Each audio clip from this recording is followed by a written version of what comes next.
পবিত্র রমজান মাস শেষে খুশির ঈদ উদযাপিত হলো কোচবিহারে। শনিবার কোচবিহারের বিভিন্ন এলাকায় খুশির ঈদে অংশ নিলেন মুসলিম সম্প্রদায়ের মানুষ। এদিন সকালে কোচবিহার নতুন মসজিদ প্রাঙ্গণে ঈদের নামাজকে কেন্দ্র করে ভক্তদের ভিড় ছিল চোখে পড়ার মতো। শহর ও জেলার বিভিন্ন প্রান্ত থেকে মানুষজন ভোর থেকে এই মসজিদে উপস্থিত হয়ে শুরু করেন।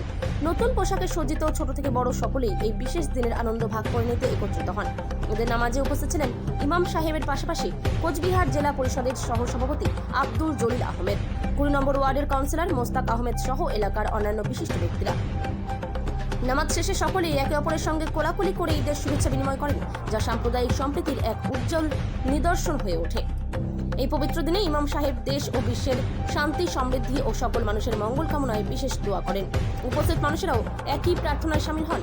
ঈদের আনন্দে মেতে ওঠে সকলে ভ্রাতৃত্ব ও ভালোবাসার বার্তা ছড়িয়ে দেন, যা সমাজে সম্প্রীতি ও ঐক্যের বন্ধনকে আরও দৃঢ় করে তোলে। কোচবিহার থেকে সুমন মণ্ডলের রিপোর্ট, বিগ নিউজ বাংলা। দেখেন, এক মাস রোজা পালনের পর আজকের ঈদ, খুশির ঈদ। ইসলাম ধর্মাবলম্বীরা গোটা বিশ্বে এই রমজান মাসটা পালন করেন।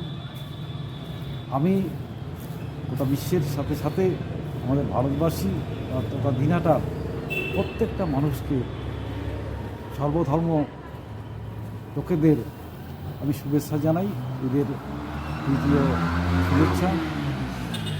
দিনাটা শহরতলিতে প্রত্যেকটা মসজিদেই নামাজ হয়েছে শান্তিপূর্ণভাবে।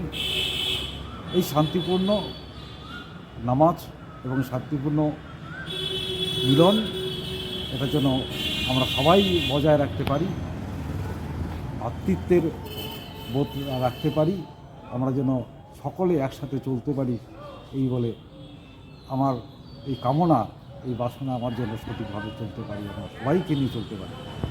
আমি আবেদ আলী মিয়া, আমি পশ্চিমবঙ্গ নকশা উন্নয়ন পরিষদের কোচবিহার জেলা সম্পাদক।